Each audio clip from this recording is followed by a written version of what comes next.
মায়ের শেষ চিঠি। রিমন ছোটবেলা থেকেই খুব দুষ্টু ছিল। পড়াশোনার পাশাপাশি খেলাধুলায় আগ্রহী, আর মার বকাঝকায় বিরক্ত। মা রাবেয়া বেগম সব সময় ছেলের ভবিষ্যৎ নিয়ে চিন্তিত থাকতেন। রিমন যতবার পড়াশোনার প্রতি অনীহা দেখাতো, মা তাকে বোঝাতেন, ধমক দিতেন, আবার ভালো ভালো খাবার রান্না করে তার মন জয় করতেন। বড় হয়ে রিমন পড়াশোনার জন্য শহরে যায়। শুরুতে মাকে প্রায় ফোন করত, কিন্তু ধীরে ধীরে ব্যস্ততার অজুহাতে ফোন কম আসে। মা অপেক্ষা করত। বিকেলের আলো শেষ হয়ে সন্ধ্যা নামতো, তারপর গভীর রাত হতো, কিন্তু ফোন আসতো না। তবুও মা অপেক্ষা করত। একদিন হঠাৎ গ্রামের বাড়ি থেকে ফোন আসে, মা খুব অসুস্থ। রিমন সব কাজ ফেলে ছুটে আসে। মায়ের শয্যার পাশে বসে কাঁদতে কাঁদতে বলে, মা, আর দেরি করব না, তোমাকে নিয়েই থাকব।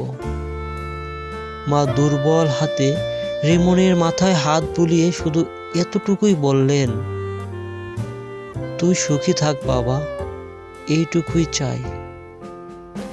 সেই রাতে মা চিরতরে চলে যান। রিমন তখন মায়ের বালিশের নিচে একটা চিঠি খুঁজে পায়। চিঠিতে লেখা, আমার রিমন, আমি জানি তুই খুব ব্যস্ত থাকবি, জীবন তোকে খুব দূরে টেনে নিবে, কিন্তু জানিস, মায়ের ভালোবাসা কখনো ব্যস্ত হয় না। আমি তোর অপেক্ষায় থাকব, যতদিন আমার চোখে আলো থাকবে। ভালো থাকিস বাবা। চিঠি ভিজে যায় রিমনের অশ্রুতে।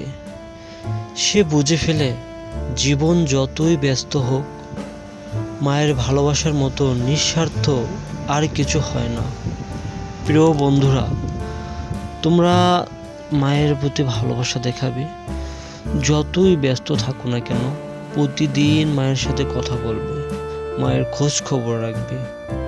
মায়ের ভালোবাসা এক অমূল্য সম্পদ, হারিয়ে গেলে আর কোনোদিনও পাবে না। বন্ধুরা, আজকে তোমরা কে কে মায়ের সাথে কথা বলছো, প্লিজ জানাও। ওয়ান ওয়ার্ল্ড, ওয়ান ড্রিম, এক পৃথিবী, এক সুর। প্লিজ বন্ধুরা, চ্যানেলটি সাবস্ক্রাইব করো।